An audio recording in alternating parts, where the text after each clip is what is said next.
বন্ধুরা, এই গরমেই মানুষের নাজেহাল অবস্থা। এরপরে নাকি আরো মারাত্মক পরিমাণে গরম পড়তে চলেছে। এমন কথা শোনা যাচ্ছে যে এবার নাকি সূর্য পৃথিবীতে আগুন ছড়াতে থাকবে। এরকম মন্তব্য করেছেন কিন্তু বড় বড় জ্যোতিষবিদ এবং বিজ্ঞান। এছাড়াও নাসাও কিন্তু এই নিয়ে সতর্কবার্তা জানিয়েছে এই নওতাপ নিয়ে। বন্ধুরা, এই নওতাপ কিন্তু আসতে চলেছে এই বছর 25শে মে।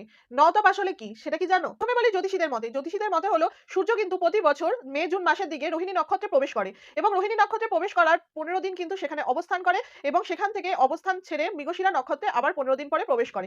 কিন্তু সূর্য যখন প্রতি বছর রোহিণী নক্ষত্রে প্রবেশ করে পর 9 দিন কিন্তু প্রচন্ড পরিমাণে গরম এবং প্রচন্ড পরিমাণে তাপ থাকে এবং সেই 9 দিনকেই কিন্তু নওতাপ বলা হয়। আর এই বছর কিন্তু সূর্য রোহিণী নক্ষত্রে প্রবেশ করতে চলেছে 25শে মে সকাল 3টে। 25শে মে থেকে 2রা জুন অবধি কিন্তু এই নওতাপ থাকবে। আর সায়েন্টিফিক মতে কিন্তু বন্ধুরা এই সময় সূর্য আর পৃথিবীর দূরত্ব সবচেয়ে কম হয়ে যায় এবং সূর্য ও পৃথিবীর দূরত্ব কম হয়ে যাওয়ার ফলে কিন্তু এত পরিমাণে তাপ ও গরমের অনুভূতি হয়। আর এই দিনগুলিকেই কিন্তু নওতাপ বলা হয়। বন্ধুরা, এই বিষয়ে তোমাদের কি মতামত অবশ্যই কিন্তু কমেন্ট সেকশনে জানিও। আর এরকম ভিডিও দেখার জন্য কিন্তু চ্যানেলটিকে অবশ্যই সাবস্ক্রাইব করো।